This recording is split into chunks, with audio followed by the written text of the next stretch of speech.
வணக்கம். நீங்கள் இணைந்திருப்பது முதல்வனின் பிரதான செய்திகளோடு.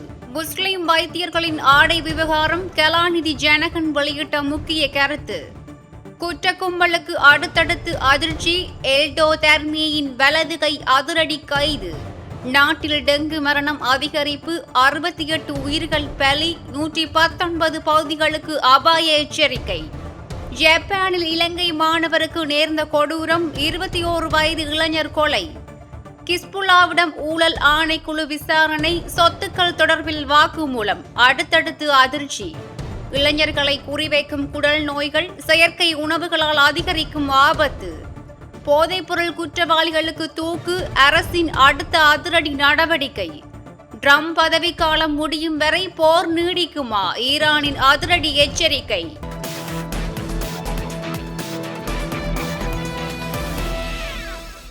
வைத்திய துறையில் பணியாற்றும் முஸ்லிம் பெண்கள் முன்வைத்துள்ள ஆடை தொடர்பான கோரிக்கைக்கு முழுமையான ஆதரவு வழங்குவதாக கலாநிதி ஜனகன் தெரிவித்துள்ளார். முஸ்லிம் பெண்கள் அணிவது முகத்தை முழுமையாக மறைக்கும் புர்கா அல்ல என்றும் முகம் தெளிவாக தெரியும் வகையிலான கிஜாப் மட்டுமே என்றும் அவர் சுட்டிக்காட்டியுள்ளார். இதனால் நோயாளிகளின் பாதுகாப்புக்கோ அல்லது வைத்தியர்களின் தொழில்சார் கடமைகளுக்கோ எந்தவிதமான தடையும் ஏற்படாது எனவும் அவர் தெரிவித்துள்ளார். வைத்தியர்களும் வைத்தியசாலை நிர்வாகங்களும் இந்த விடயத்தை தேவையற்ற பிரச்சனையாக கருதாமல் சம்பந்தப்பட்டவர்களின் மத நம்பிக்கைகள் மற்றும் அடிப்படை உரிமைகளை மதித்து செயல்பட வேண்டும் என்றும் அவர் கேட்டுக் கொண்டுள்ளார். இலங்கை ஒரு பன்மைத்துவ சமூகமாக இருப்பதால் ஒவ்வொருவரின் மத நம்பிக்கைகளையும் கலாச்சார அடையாளங்களையும் மதிப்பது மிகவும் முக்கியமானது எனவும் அவர் குறிப்பிட்டுள்ளார். அதே நேரம் நோயாளிகளின் பாதுகாப்பு, சுகாதார தரநிலைகள் மற்றும் வைத்தியர்களின் தொழில்சார் பொறுப்புகள் பாதுகாக்கப்பட வேண்டும் என்றும் அதேவேளை மத உணர்வுகளுக்கு உரிய மரியாதை வழங்கும் வகையில் நடைமுறைக்கு ஏற்ற தீர்வு ஒன்றை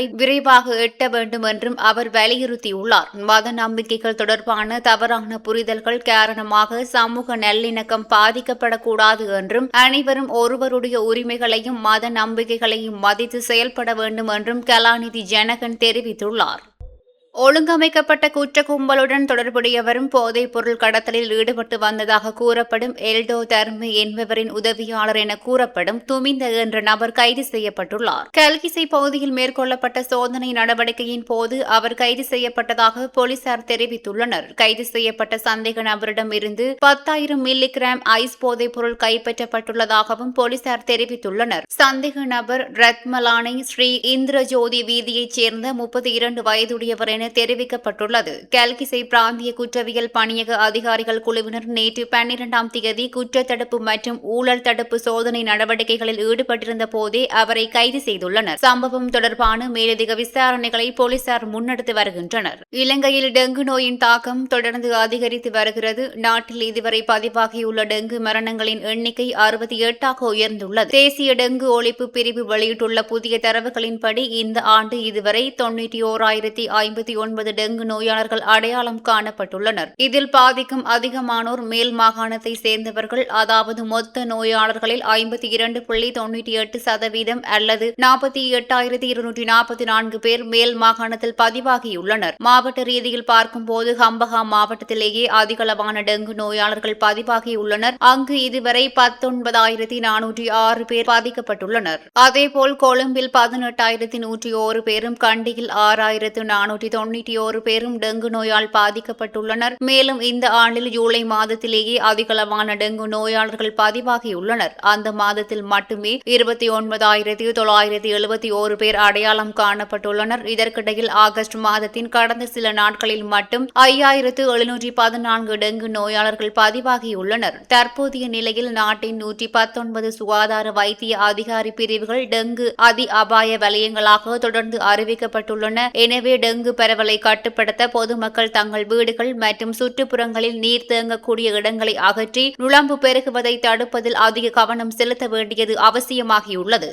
ஜப்பானில் கல்வி கற்று வந்த 21 வயதுடைய இலங்கை இளைஞர் ஒருவர் கூர்மையான ஆயுதத்தால் குத்தி கொலை செய்யப்பட்ட சம்பவம் அதிர்ச்சியை ஏற்படுத்தியுள்ளது. இந்த சம்பவம் ஜப்பானின் சிபா மாநிலத்தில் இடம்பெற்றுள்ளதாக வெளிநாட்டு ஊடகங்கள் செய்தி வெளியிட்டுள்ளன. கொலை செய்யப்பட்ட இளைஞருடன் தங்கியிருந்த 18 வயதுடைய மற்றொரு இலங்கை இளைஞரே இந்த தாக்குதலை மேற்கொண்டதாக தெரிவிக்கப்படுகிறது. இருவருக்கும் இடையே ஏற்பட்ட வாய்த்தர்க்கம் முற்றியதை தொடர்ந்து இந்த கத்திக்குத்து தாக்குதல் இடம்பெற்றதாக ஜப்பான் போலீசாரின் விசாரணைகளில் தெரிய வந்துள்ளதாக கூறப்படுகிறது. சம்பவத்தை தொடர்ந்து 18 வயதுடைய சந்தேக நபரை ஜப்பான் போலீசார் கைது செய்துள்ளனர். விசாரணையின் போது தானும் தனது தாயாரும் அவமதிக்கப்பட்டதால் ஏற்பட்ட கோபத்தை கட்டுப்படுத்த முடியாமல் தாக்குதல் நடத்தியதாக சந்தேக நபர் தெரிவித்துள்ளதாக வெளிநாட்டு ஊடகங்கள் குறிப்பிட்டுள்ளன. இந்த சம்பவம் தொடர்பாக ஜப்பான் போலீசார் மேலதிக விசாரணைகளை முன்னெடுத்து வருகின்றனர்.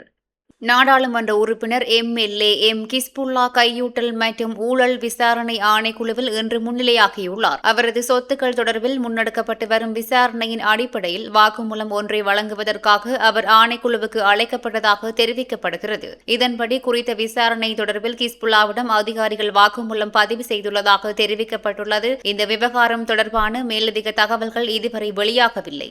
இளைஞர்கள் மத்தியில் குடல் தொடர்பான நோய்கள் அதிகரித்து வருவதாக இரைப்பை, குடல் மற்றும் கல்லீரல் வைத்திய நிபுணர் சுபன் குலதுங்க தெரிவித்துள்ளார். இளம் தலைமுறையினர் இயற்கை உணவுகளை விட செயற்கை மற்றும் விரைவாக கிடைக்கும் உணவுகளை அதிகம் உட்கொள்வது இதற்கான முக்கிய காரணங்களில் ஒன்றாக இருப்பதாக அவர் குறிப்பிட்டுள்ளார். சுகாதார மேம்பாட்டு பணியகத்தில் நடைபெற்ற ஊடகவியலாளர் சந்திப்பில் அவர் இந்த தகவலை வெளியிட்டுள்ளார். நமது குடலுக்கும் மூளைக்கும் இடையே கட் பிரெயின் ஆக்சிஸ் எனப்படும் சிக்கலான தொடர்பு இருப்பதாகவும் அதிகமான அழுத்தம் மற்றும் பதற்றம் போன்றவை குடலின் செயல்பாட்டையும் பாதிக்கக்கூடும் என்று அவர் தெரிவித்துள்ளார். அதேபோல் உணவு பழக்கங்களில் ஏற்படும் மாற்றங்களும் இதனுடன் இணைந்து IBS எனப்படும் எரிச்சலூட்டும் குடல் நோய்க்குறி ஏற்படுவதற்கு காரணமாக இருக்கலாம் என அவர் கூறியுள்ளார். காய்கறிகள், பழங்கள், கீரை வகைகள் மற்றும் தானியங்கள் போன்ற இயற்கை உணவுகளை உட்கொள்வதில் இருந்து பல இளைஞர்கள் விலகி வருவதாகவும் அதற்கு பதிலாக எளிதில் கிடைக்கும் செயற்கை உணவுகளை அதிகம் நாடுவதாகவும் வைத்திய நிபுணர் சுட்டிக்காட்டியுள்ளார். இதன் காரணமாக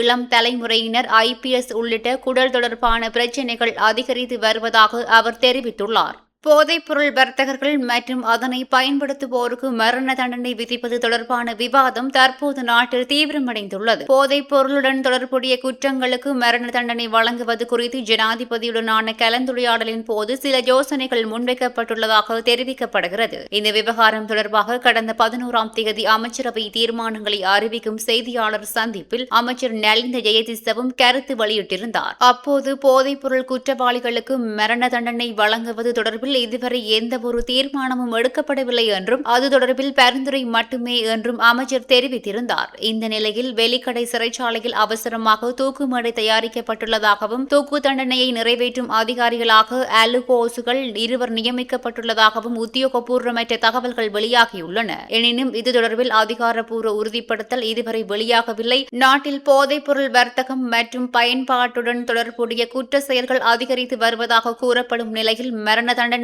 மீண்டும் நடைமுறைப்படுத்துவது தொடர்பான பரிந்துரைக்கு அரசாங்கம் கவனம் செலுத்தியுள்ளதாக தெரிவிக்கப்படுகிறது. அமெரிக்கா, ஈரான் இடையிலான மோதல் தொடர்ந்து பதற்றத்தை ஏற்படுத்தி வரும் நிலையில் அமெரிக்க அதிபர் டொனால்ட் டிரம்பின் பதவிக்காலம் முடியும் வரை போரை நீட்டிக்க திட்டமிட்டுள்ளதாக ஈரான் தரப்பில் தெரிவிக்கப்பட்டுள்ளது. ஈரான் புரட்சிகர காவல்படை தலைமை தளபதியின் மூத்த ஆலோசகரான முகமது ரேசா நக்தி அளித்த பேட்டியில் இந்த கருத்தை தெரிவித்துள்ளார். எதிர்காலத்தில் ஈரான் மீது மீண்டும் தாக்குதல் நடத்த எந்த நாடும் அஞ்சும் வகையில் எதிரிகளுக்கும் மிகப்பெரிய இழப்புகளை ஏற்படுத்துவதே தங்களது முக்கிய நோக்கம் என அவர் கூறியுள்ளார். மேலும் டிரம்பின் பதவிக்காலம் 2029ஆம் ஆண்டு முடிவடையும் நிலையில் அதுவரை போரை நீட்டிப்பது ஒரு வழியாக இருக்கலாம் என்றும் அவர் தெரிவித்துள்ளார். இந்த மோதலின் மூலம் அமெரிக்க ராணுவம் தங்கள் முன்பு நினைத்ததை விட பலவீனமாக இருப்பதை ஈரான் புரிந்து கொண்டுள்ளதாகவும் நக்தி கூறியுள்ளார். அத்துடன் ஈரான் தொடர்ந்து அதிகளவில் ஏவுகணைகளை உற்பத்தி செய்து வருவதாகவும் அவர் தெரிவித்துள்ளார். ஈரானிடம் ஏவுகணைகள் குறைந்தாலும் உலகம் முழுவதும் அமெரிக்காவுக்கு உள்ள பொருளாதார நலன்களை இலக்காக கொண்டு தாக்குதல் நடத்த முடியும் என்றும் அவர் கடுமையான எச்சரிக்கை விடுத்துள்ளார்.